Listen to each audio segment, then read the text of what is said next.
Hi Aquarius! Welcome po sa ating channel. At ito ang inyong daily gabay tarot reading for October 20, 2024. Please be reminded kung naka-resonate kayo, comment down. Kung hindi kayo naka-resonate, ibigay niyo po sa iba kasi channel reading po ito. This is for you Aquarius ngayong October 20, 2024.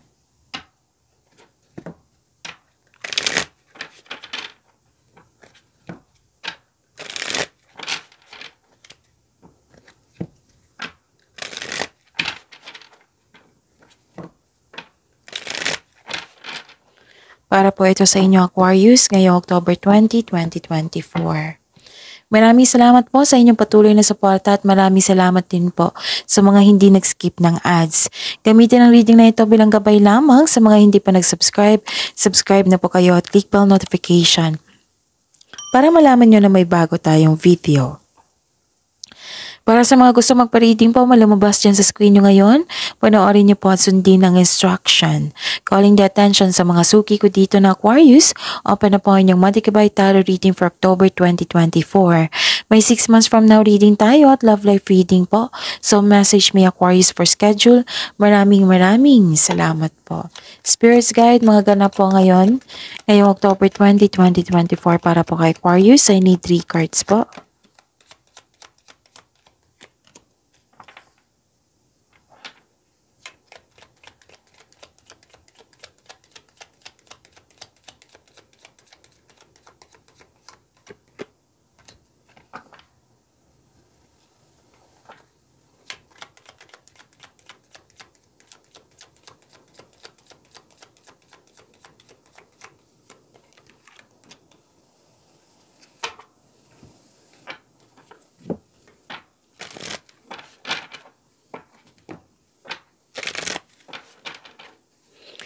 Spirits Guide, mga mensahe po para kay Aquarius ngayong October 20, 2024. I need 2 cards po.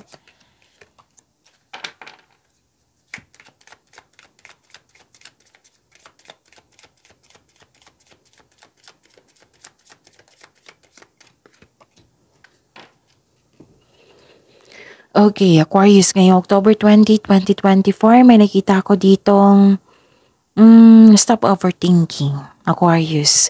Stop overthinking, stop overanalyzing. How to stop overthinking? So, yung paulit-ulit mo lang naiisip na problema, bigyan niyo po ng solusyon. Kung maaari po, okay? Kung hindi pa kayang bigyan ng solusyon, change the channel. And i-search nyo sa Google yung time for reflection and mindfulness cues kasi yan yung makatulong sa pag-stop ng overthinking na yan. So, you should stop. You should stop overthinking kasi it can steal your opportunities, your happiness, and nakaka-drain din yan ng energy. So, yun, Aquarius. And wow, ang ganda kasi may parating sa inyo na malaking pera. Prosperity nakikita ko dito. Cash flow, maraming transaction, maraming kliyente, customer, proyekto. Yung yung magbibigay ka ng service tapos babayaran ka. Magkakaroon ng financial growth. Wow! So, this is prosperity, ha? Claim nyo yan. And nakikita ko rin dito, may nagbigay ng suporta sa iyo. May kausap ka na isang tao, pwedeng favorite person mo ito, or mentor mo, advisor, boss, or amo, wiser na maraming experience sa buhay. So, yun. Nag-uusap kayo regarding sa big business, sa career and finances mo. Nagkaroon ng motivation dito eh. You are having power. Oo, malakas ng confidence nyo. Authority andito and protection andito rin. May, dito. May mother figure ako nakikita dito. Maaring siya yung kausap mo ngayon. Okay? The choice is clear for you now. Follow the wisdom and truth you feel in your heart. So, nakadesisyon na kayo. It might be, check nyo nga. Oo, sa kahapon na reading, parang gumagawa ka ng plano doon or choices. So, nakapili na kayo. So, tamang-tama to sa binigay sa inyo dito na wisdom message. Follow the wisdom and truth you feel in your heart. And accept the inevitable let go of the past and welcome a rebirth to begin. Please be ready na kasi may parating na new beginning sa inyong buhay. And you have to let go the past. Let go of the past or old emotions. So, lahat ng air signs ngayon pinayuhan na let go na yung nakaraan. Maging handa sa pagbabago. Spirits guide. Energy po ni Aquarius ngayong October 20, 2024.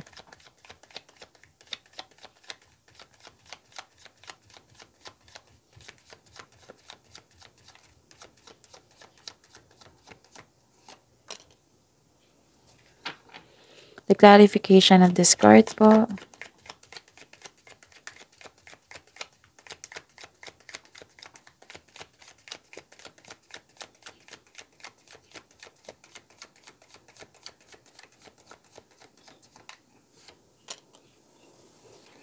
Sa mga may oras dyan ha, Aquarius, kung gusto nyo, panoorin nyo po yung last 4 days kabay tarot reading nyo po.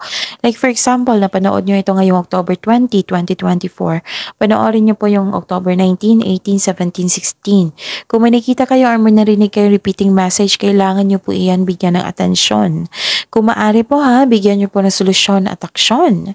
Remember Aquarius, at the end of the day, alam mo na ikaw lang taong may kakayahan at responsable na gumawa ng sarili mong katotohanan at kinabukasan. So what's your energy, Aquarius?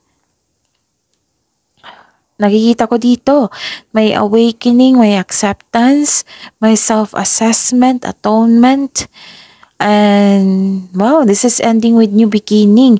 And this is a clarification of your cards here na may yung bumalik yung confidence nyo, nagkaroon ng transformation po. May parating na paghahatol or may pagbubunyag at may magsusorry sa'yo, Aquarius. This is also means accept and release your past so you are able to enjoy the next phase of your life. O, tingnan nyo. Let go of the past and welcome a rebirth to begin. So that is the clarification of your cards here. So, surrender. Accept, release, and forgive. Heal yourself. So, answering the call to action creates new opportunity. Basta magkaroon lang ng pagtanggap at pag-release sa old emotion. Okay? Actually, acknowledge for your success is coming. May parating po na pagbabago. Pwedeng personal growth, pwedeng financial growth, career growth man ito or sa connection mo sa isang tao. Tapos, i-accept mo daw yung mistakes as well sa isang tao. So, you can successfully let the past go. Okay? So, seek forgiveness in order to move forward. Sabi ng card niyo po dito. And, nakikita ko rin dito yung maraming maraming ideas, nagkaroon ng clarity. So, and this is the one. This is a third card na nagsabi dito na may new beginning. Okay? Nagkaroon ng determination. And this is also your card also, ha? This is your card also. And nagkaroon ng determination, meron kang maraming ideas na agad mong binigyan ng aksyon para magkaroon ito ng maagang resulta. May magaganap na importanteng pag-uusap o confrontation. Dalawang card na nagsabi na may confrontation, mag-uusap po. May magaganap na importante pag-uusap o confrontation sa isang tao. So the advice is trust the intuition na magagabay sa iyo patungo sa mga susunod na hakbang na pagkilos. Napansin nyo rin na mas na-improve ang inyong communication skills dito. Oo. Napansin ng ibang tao at napansin mo rin. So, yun. May improvement sa communication nyo, communication skills, and marami kayong insights dito and clarity kung paano pa i-improve yung like for example sa career and money nyo, kung paano pa i-improve. So this is good kasi pag level up to sa inyong buhay. Yes. May dalawang card na tatlong card na po nagsabi dito na may pag-uusap sa isang tao. Okay. Spirits guide. Career and money po ni Aquarius ngayong October 20, 2024.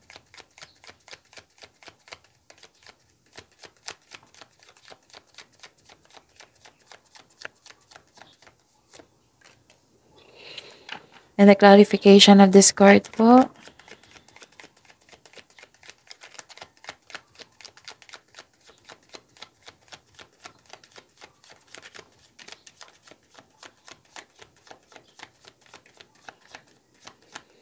So this is your career and money, Aquarius. Tingnan natin.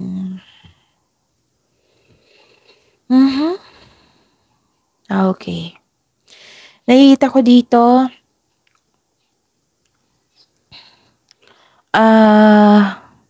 habaan niyo po daw yung pasensya niyo.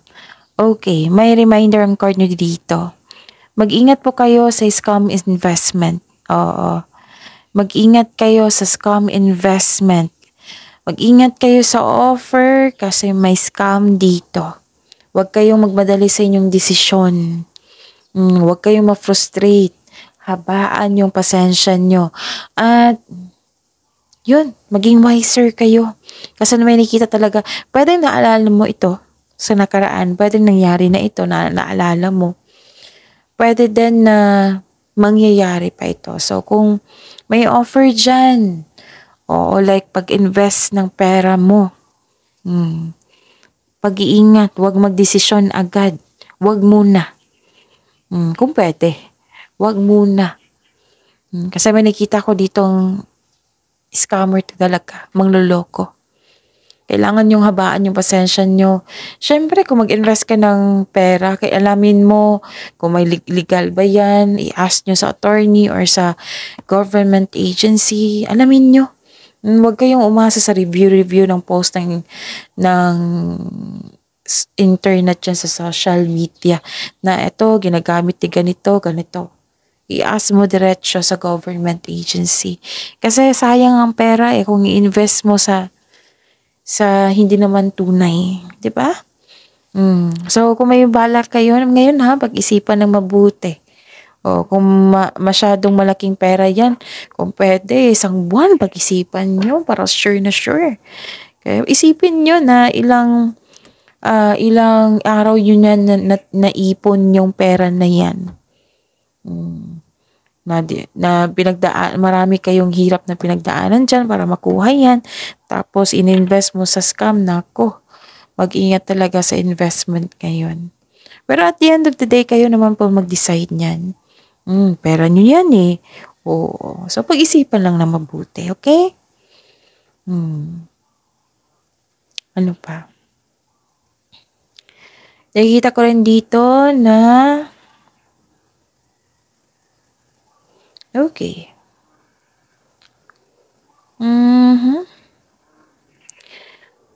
Manikinig kayo sa inyong sa inyong intuition. Kung hindi nyo pa alam kung paano mag-connect sa inyong intuition, i-search nyo sa Google kasi maraming paraan yan.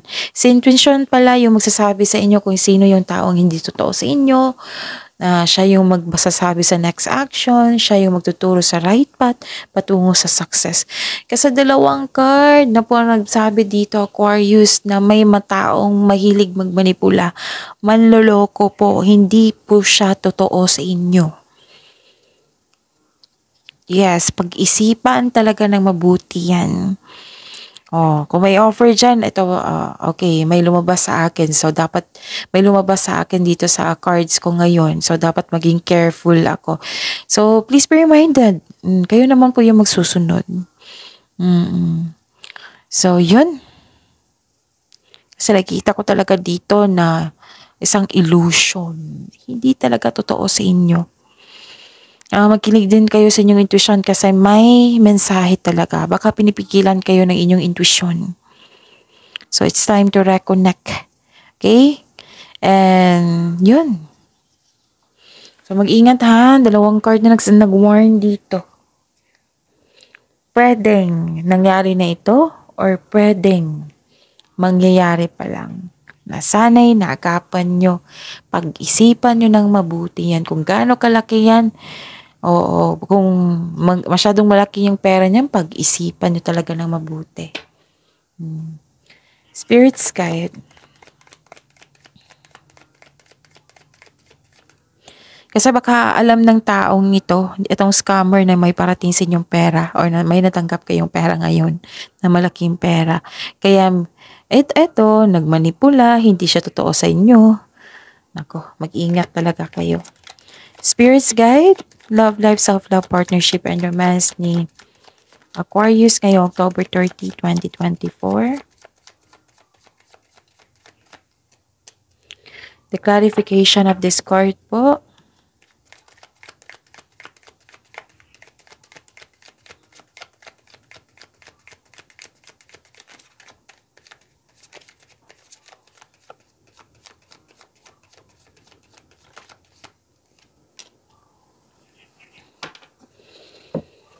Okay, Aquarius.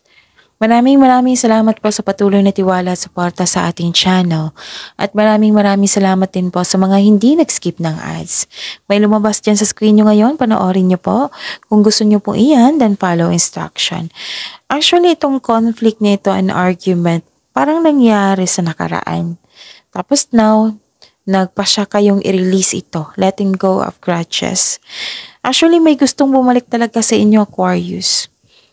Galing sa nakaraan. Marahil ito yung magsasorry sa inyo. Nako, bakit may nakita ko isang tao dito na may gustong kunin sa iyo? Ayaw niyang mag-give up. Pero, kayo, gusto niyang i-release na ito. Itong old grudges na ito in order to move forward. In order to move forward. May pagpatawad na mangyayari. Pwede mo siyang patawanin through your mind and heart para sa peace of mind mo. Kaya ang card nag-advise dito na accept and forgive yourself, Aquarius. Okay, so this is good kasi letting go of grudges na ito, releasing na. Ano pa? Nakikita ko rin dito na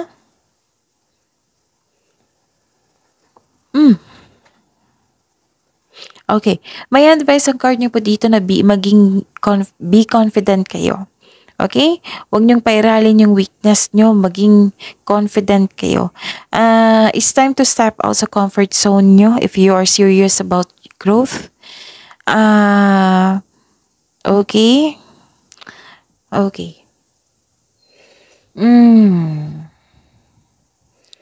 Parang lumabas ka sa dito yung parang concern mo sa isang tao na hindi marunong mag-handle ng money.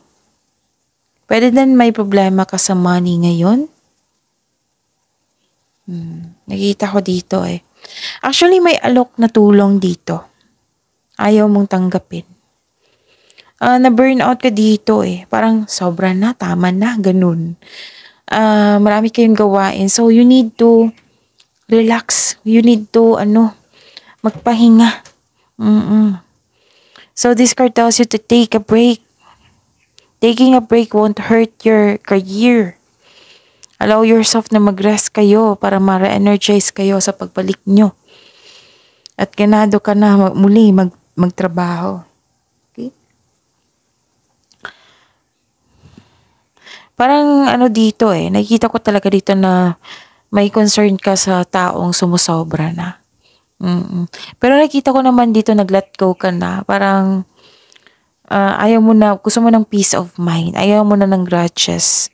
So, may pagpatawad na mangyayari dito. So, this is good kasi you're decided to let go na. And lumabas din ito sa card niya dito na let go of the past and welcome a rebirth to begin. So, and I consider itong pagtanggap na ito, itong forgiveness na ito, magkakaroon na ng new beginning. Okay, so this is very good kasi ilang beses na halos araw-araw na puro ka pag-iisip, nahirapan sa pagdesisyon, and natuwa ako kasi may sinabi dito na the choice is clear for you now. So may choices na, nakapag-decide ka na. So yun, seek forgiveness ha, para sa peace of mind mo. And claim this prosperity. Naku, pag-iingat talaga sa pera. Kung pwede, wag kayong maglabas ng pera. Ngayon, kung may parating kayong pera, wag niyong ipahiram sa ibang tao. Kasi maaring itong mahilig magmanipula sa inyo, maaring alam niya na may pera ka. May perang dumating, ganun. Ha? So, pagyamanin niyo po yung blessings na binigay sa inyo, Aquarius. See you tomorrow. Please like, subscribe, and click the button for notification para updated po kayo sa daily tarot reading natin. Maraming salamat po.